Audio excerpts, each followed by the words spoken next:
Padre. Ya, oke. Jadi di sini kita bakalan jadi orang tua kalian selama ada di OSKM ITB 2023. Nah, sebelum kita mulai ke apa sih? Kayak kita tuh mau memberikan suatu ilmu ya. Benar. Soalnya kan kita udah mahasiswa. Yeah. Nah, jadi kan biasanya kerjanya tau tugas utamanya apa? Salah. Belajar ya. Iya, belajar. Ya, karena tugas mahasiswa tuh harus selalu belajar terus menerus untuk mendapatkan ilmu yang baru. Ya, betul banget kan. Gak apa-apa. Sini. Ya karena sebelum kan kita sebelumnya belum kenal-kenalan dulu kan, kayak belum kenal gitu sama kalian semua. Jadi kita mau berkenalan lagi. Tapi kayaknya enaknya dari Padre dulu nggak sih? Ntar ada template nggak ya?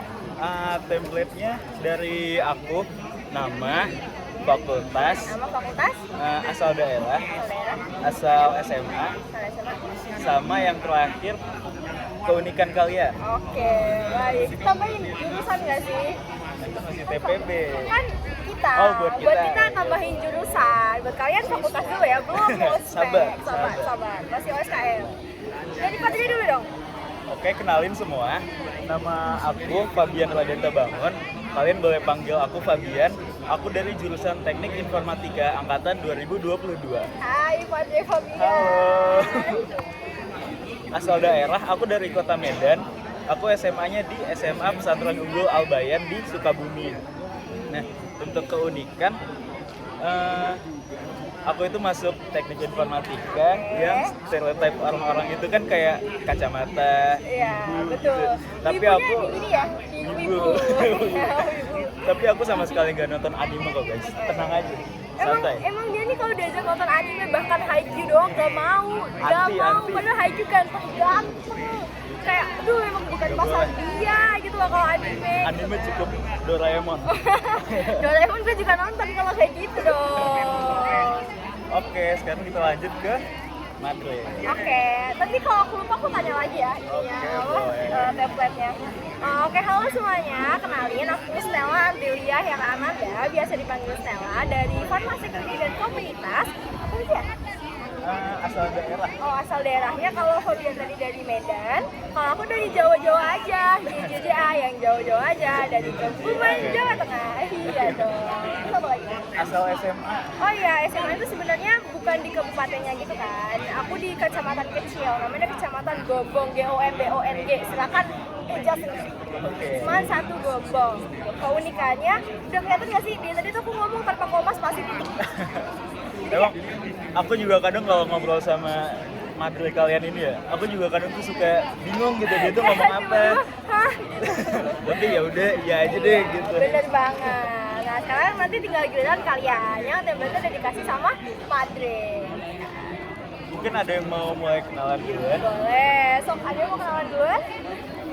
Oke, boleh ya di sana ya kali ya. Nah, habis itu udah semua kenalan, salam kenal semuanya. Semoga kita bisa jadi keluarga yang sakinah, Mawaddah, warahmah. Dengan Padre yang Masya Allah. Oke. Sekarang kita mulai masuk aja ke materinya aja karena sebenarnya esensi keluarga itu kan saling mendidik ya nggak sih? bener banget. Cuman apa nih Padre? Gue juga bingung nih. Apa nih yang mau diomongin tuh apa sih yang paling penting buat mereka semua itu apa? Sebelumnya ada yang udah tahu nggak kita hari ini mau bahas apa? Kayaknya belum ada yang tahu deh. Soalnya kan mereka masih mahasiswa banget. Sebentar ya masih culun gitu. Gak boleh gitu, gak nggak apa-apa. boleh. Tapi dulu kita juga culun, Iya. iya. Dulu kita Tapi- belum tahu apa-apa. Berkat OSKM kita jadi tahu lebih banyak. Iya, betul gitu. banget. Tahu lebih banyak hal yang buat besok tuh berguna banget. Bener. Oke, jadi Jadi hari ini aku kasih tahu ya, kita mau bahas Popope. Popope, belum pernah ada yang dengar kan pasti Popope itu apa gitu kan. Coba Madre, Popope itu apa? Nah, Popope itu merupakan sebuah singkatan. Jadi Popope itu sebenarnya singkatan dari posisi, potensi, dan peran. Apa sih sebenarnya Popope itu kan potensi, posisi, peran, posisi, potensi, peran. apa coba? Kayak nggak jelas gitu Iya, ya. iya, iya, kayak cuma apa sih itu gitu. Coba dong Pak Dwi jelasin dulu apa sih posisi. Jadi hari ini kita persempit pembahasan kita ke posisi, potensi, dan peran kita sebagai mahasiswa di Indonesia. Aku mulai dari posisi ya. Jadi posisi kita sebagai mahasiswa ITB itu kita tuh bukan di atas masyarakat gitu. Kita bukan lebih hebat dari masyarakat, tapi kita adalah bagian dari masyarakat. Nah, Jadi aku kayaknya mau ini dulu ya, elaborasiin dulu ya, biar kalian tuh lebih paham gitu loh. Posisi itu gimana sih? Kita sebagai mahasiswa ITB kan mahasiswa ya. Asalnya tuh mahasiswa dari mana sih? Asalnya mahasiswa itu dari ya masyarakat kan. Kita nggak tiba-tiba serta-merta datang langsung jadi mahasiswa gitu. Enggak, karena kita datang dari masyarakat untuk masyarakat gitu kan. benar banget. Masya Masya Allah. Allah, ya Masya Allah, tabarakallah. Oke, lanjut Pak Dre. Jadi kita sebagai insan akademis, kita tuh punya kewajiban bukan cuma belajar, tapi kita harus memposisikan kita sebagai bagian dari masyarakat yang kita tuh pengen gitu menyelesaikan permasalahan masyarakat Betul Pak. sesuai bidang keilmuan kita masing-masing. Betul. Kayak misalnya tadi kan materi kita tuh dari farmasi klinik dan komunitas ya, mungkin nanti kedepannya dia bisa ngasih edukasi gitu ke masyarakat. Iya, benar banget. So aku di informatika bisa mengembangkan teknologi yang memudahkan kehidupan kita semua. Iya. Gitu. Terus juga kalau misalkan di teknik informatika kan nanti teknologi akan terus berkembang. Iya. Pastinya kita akan terus membutuhkan teknologi itu untuk kehidupan kita. Jadi kayak sebisa mungkin kita sebagai mahasiswa yang mana sudah belajar di perguruan tinggi nantinya harus dapat bermanfaat gitu kan. Setuju. Emang materi kita nih hebat banget gitu ya. Jangan salah. Biasa aja kalau stay itu otaknya encernya nggak main-main. Itu bohong ya guys ya. Tapi amin nggak? Amin ya Allah gitu. Oke, baik lanjutin Pak Dre. Terus selanjutnya ke potensi kita sebagai mahasiswa di Indonesia. Kita sebagai mahasiswa ITB harus mampu berpikir kritis dan kreatif dalam menyelesaikan masalah, terutama masalah yang dampaknya itu ke masyarakat gitu. Betul banget. Itu kayak yang aku bilang tadi, kita kan punya bidang keilmuan masing-masing ya. Nah dari situ kita punya potensi gitu. Kayak misalnya aku di informatika, aku pasti punya kelebihan yang aku kayak di atas rata-rata masyarakat Indonesia gitu kebanyakan kan. Nah kalau materi kita mungkin ilmunya di bidang farmasi, di bidang obat-obatan, Ya, itu lebih tinggi di atas orang-orang biasanya. Nah, itu adalah potensi kita untuk menyelesaikan masalah di bidang kita masing-masing. Jadi pada intinya kita dituntut sebagai mahasiswa itu harus berpikir kritis dan inovatif kan. Iya. Kayak kita tuh jangan cuma melihat masalah dari luarnya aja, tapi kita harus analisis lebih dalam supaya mengetahui apa sih masalah yang kita hadapi dan gimana sih solusinya gitu nggak Pak Dre? Bener banget. Jadi nanti buat adik-adik semuanya kalau misalkan udah masuk di ITB secara utuh ya sebagai mahasiswa, maksudnya kan sekarang masih OSKM kan? Iya, sabar dulu ya. Sabar dulu, jangan buru-buru, pelan-pelan Pak Supir gitu kan, pelan-pelan aja gitu, santai. Jadi kayak selama nanti setelah kuliah harus bisa berpikir kritis lagi supaya bisa menyelesaikan masalah-masalah yang ada di masyarakat kita kan. Betul Jadi banget. kita tuh nanti bisa memanfaatkan apa yang udah kita pelajari gitu kan, benar banget. Oke. Jadi lanjut ke mana? Yang terakhir, tapi bukan yang terakhir juga sih sebenarnya. Kayak dari POP-nya aja, di POP kan P yang terakhir. Peran mahasiswa itu sebagai katalisator. Aduh, apalagi katalisator gitu. Coba ada yang tahu nggak katalisator itu apa? Kalau udah ada yang belajar kimia Mungkin pasti udah tahu nih. di kimia kan ada bahasa katalis tuh. Betul. Kayak katalis sedikitnya apa ya? Coba jelasin dulu dong Pak Dre, katalis Oke. apa ya? Jadi katalis di kimia itu untuk mempercepat laju reaksi. Tuh. Dari situ mungkin kita udah bisa tahu lah ya makna katalis itu apa. Iya, nah katalis itu sebenarnya nggak masuk ke ininya kan, nggak yang ke reaksinya nggak yang ngikut banget kan, dia cuma mempercepat aja kan. Sama aja, kita sebagai mahasiswa itu akan apa ya namanya tuh membantu masyarakat untuk bisa menyelesaikan masalah dengan lebih cepat gitu loh, dengan kemampuan yang sudah kita punya. Gitu. Jadi kita tuh kayak ngebantu masyarakat gitu supaya masalahnya cepat selesai. Betul, Kita tapi- sebagai katalis. Iya betul, tapi kita gabungin lagi sama yang tadi sebagai mahasiswa yang harus berpikir kritis kan. Nah, di sini ada yang mau ditanyain dulu apa enggak nih? Siapa tahu masih ada yang bingung Popope gimana gitu. Kalau ada yang masih bingung, santai aja ya guys Santai ya. aja, kita di sini Langsung tuh. angkat tangan aja. Iya, langsung angkat tangan. Gak apa-apa. Gak usah takut-takut. Kita tuh Iya. baik banget loh. Kita tuh sayang banget sama anak-anak kita nggak sih? Bener banget. Sebagai mama papa, maksudnya padre gitu loh. Oke. Kayaknya belum ada pertanyaan ya, jadi mending kita lanjut aja. Nah, tapi sayangnya banget nih, Popope itu kan sebenarnya adalah hal yang baik, hal yang harus kita kembangkan sebagai mahasiswa, yang harus kita pegang sebagai mahasiswa. Tapi banyak miskonsepsi, waduh apalagi nih miskonsepsi, maksudnya adalah kesalahpahaman tentang Popope itu sendiri. Coba Padri bisa bantu Madri nggak sih ngejelasin miskonsepsinya apa aja? Boleh. Jadi yang pertama biasanya terjadi itu adalah mahasiswa menganggap dirinya bukan bagian dari masyarakat. Waduh. Ini bahaya banget. Iya bener banget. Soalnya nanti takutnya tuh kayak kita sebagai mahasiswa merasa superior gitu. Iya, Kita padahal- merasa lebih tinggi gitu dari Iya, masyarakat. sebenarnya kita tuh sama-sama sebagai manusia biasa. Iya. Cuman memang kita memiliki kesempatan untuk belajar lebih. Kita tuh punya privilege bisa menimba ilmu gitu di perguruan tinggi. Iya, tapi bukan berarti kita bukan bagian dari masyarakat. Kita tetap ada di dalam bagian masyarakat. Kita tetap maksudnya kita tuh sebagai Kita tuh gimana sih ngomongnya kayaknya aduh ya Allah. Pokoknya kalau kata abang-abangan kampus nih ya. Waduh. Kata abang-abangan kampus tuh, jangan sampai tembok kampus kita itu menghalangi kita dari masyarakat. Aduh, benar banget.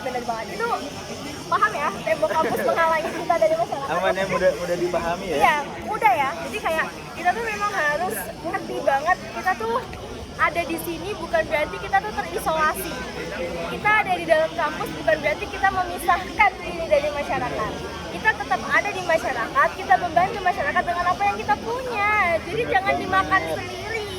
Nggak boleh kalau kayak gitu. Jadi ingat ya, kita itu tidak lebih tinggi dari masyarakat. Betul. Kita berasal dari masyarakat untuk menyelesaikan masalah masyarakat. Nah, dari masyarakat untuk masyarakat. Itu dia. Tapi kayaknya kita recall dulu nih, siapa tahu tadi ada yang lupa kan. Boleh. Oke, kita ulang dari Popope dulu ya. Biar lebih nempel gitu. Popope itu singkatan dari Potensi, posisi, peran. iya, posisi, potensi, peran. Balik ya? Tapi nggak apa-apa, Tapi nggak Popo, apa-apa. masih Sama-sama Popo Popo, ya. oke. Posisi, potensi, dan Iya, peran. sama aja.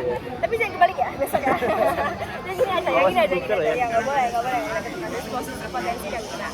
Posisi kita adalah sebagai mahasiswa yang terus belajar untuk mendapatkan ilmu yang baru. Kalau yang potensi, Kalau yang potensi, kita di bidang keilmuan kita masing-masing, kita mempunyai potensi yang lebih tinggi daripada masyarakat yang lainnya untuk menyelesaikan masalah-masalah yang ada di kehidupan kita, masalah kita bersama gitu. betul. Yang terakhir ada peran. Peran kita sebagai katalisator yang untuk membantu masyarakat mempercepat menyelesaikan permasalahan yang ada di masyarakat. Nah, miskonsepsi yang pertama tadi apa Pak Dris? Konsepsi yang pertama yang paling sering terjadi itu adalah mahasiswa menganggap dirinya lebih tinggi dari masyarakat. Padahal enggak ya guys. Kita itu bagian dari masyarakat gitu. Posisinya itu bukan kita di atas gitu. Tapi sejajar gitu. Malah kita di dalamnya masyarakat gitu. Iya, malah di dalamnya ya. Kita nggak terpisah, bukan berarti kita kuliah ini terpisah. Iya. Bukan. Jadi jangan merasa so jago kalian. Oke, gak boleh. Gak boleh gitu ya. Lanjut, kita ke miskonsepsi yang kedua, yaitu menggeneralisir permasalahan yang ada di masyarakat. Waduh, aku Berat kayaknya banget kebanyakan ya, menggeneralisir, iya, menggeneralisir. Aduh, aku aja ngomongnya susah. Kita berdua, ini fun fact Oh iya, kita berdua, fun fact kita kita berdua cadel. cadel. Kita nggak bisa ngomong R, jadi agak susah ya. maaf ya kalau kadang tuh banget ya. kurang jelas gitu ngomongnya. Ya, tapi kita usahakan supaya huruf R kita itu tetap jelas dan tetap disampaikan dengan baik ya. Jadi lanjutkan menggeneralisir permasalahan yang ada di masyarakat. Waduh, menggeneralisir itu gimana? Jadi, gimana Pak Andre? Oke, aku yang jelasin ya. Iya dong. Masalah yang kedua tadi menggeneralisir permasalahan di masyarakat. Tuh. Nah, biasanya kan ada permasalahan yang timbul nih. Masalahnya, mahasiswa itu biasanya nggak melihat faktor-faktor lain yang ada di luar apa ya? Masyarakat ini di luar Iya, ini ya. pokoknya di luar kajian kita tuh nggak Iya, dilihat. benar-benar. Nah, ini masalah karena banyak sebenarnya faktor-faktor eksternal yang harus kita lihat. Misalnya kayak faktor sikap masyarakatnya, terus budayanya, terus ya yang lain lah pokoknya. Lingkungannya juga bagaimana. Nah, terus juga isi menggeneralisir ini. Susah Aduh, banget agak ya. susah ini, aduh. Tapi nggak apa-apa, kita kan sama-sama belajar. Menggeneralisir permasalahan tuh gini. Mahasiswa biasanya tidak memposisikan diri. Nah, ini yang miskonsepsi yang salah. Padahal tadi sudah dijelasin posisi mahasiswa ada di dalam masyarakat, bukan memisahkan. Jadi seharusnya tuh mahasiswa lebih ngerti gitu, lebih tahu, lebih memposisikan dirinya sebagai masyarakat. Yang mana permasalahan di antara masyarakat itu pasti nggak cuma satu. Bahkan kita aja yang punya masalah nggak cuma satu kan masalahnya, Iya. nggak bisa disamaratain kan. Iya. Emang masalah Madri dan Pabri sama? Oh, Aku tentu juga yakin tidak. kalian pasti masing-masing punya Iya, masalah pasti kan, punya entah masalah. akademik atau Iya. hubungan dengan teman, hubungan dengan Hubungan dengan keluarga, ekonomi, itu segala macam. Itu kan pasti nggak bisa dipungkiri ya. Jadi kita sebagai mahasiswa harus ngerti masalah apa sih yang sudah dihadapi itu benar-benar analisis dengan potensi yang kita punya. Nah, untuk masalah yang kedua tadi, miskonsepsi tadi, kita punya cara untuk menghadapinya. Waduh, apa tuh spill the tea dong? Spill the tea. Oh iya. Benar. Kita punya dua cara. Yang pertama, hidup lama di masyarakat yang plural tersebut. Karena kalau kita udah lama hidup bergabung dengan masyarakat, kita akan tahu gitu gimana budaya mereka, gimana kondisi mereka. Jadi kita bisa lebih paham dalam mengkaji faktor apa saja yang mempengaruhi masalah tersebut. Betul banget. Nah, kita tapi masih ada satu miskonsepsi lagi. Jadi, jadi dia tuh biasanya lihat mahasiswa yang lebih tinggi banget percaya dirinya. Kayak dia merasa superior, tadi yang udah dikasih sama Pak kayak gitu kan. Lebih merasa superior yang mana percaya dirinya sangat tinggi. Jadi dia tuh merasa kalau dia tuh sangat hebat. Nah, dari itu semua, intinya kita sebagai mahasiswa harus melaksanakan PPP, yaitu Posisi, potensi, dan peran. Nah, jadi buat teman-teman semua, dari semua anak-anak kita semua harus bisa ayo apa? Kamu mau ngomong apa? Ini harus bisa menggunakan PPP. Oh iya, kita harus menerapkan ilmu yang itu maksud sudah saya. kita dapat di Itu. mentoring ini. Betul, di dalam kehidupan kita sehari-hari di Benar banget. perkuliahan mahasiswa. Oke, segitu aja. Semoga materi yang tadi kita udah jelasin bisa sampai ke semua dan bisa diterapkan. Amin. Amin. Gitu. Dari kita berdua cukup dulu. Dadah.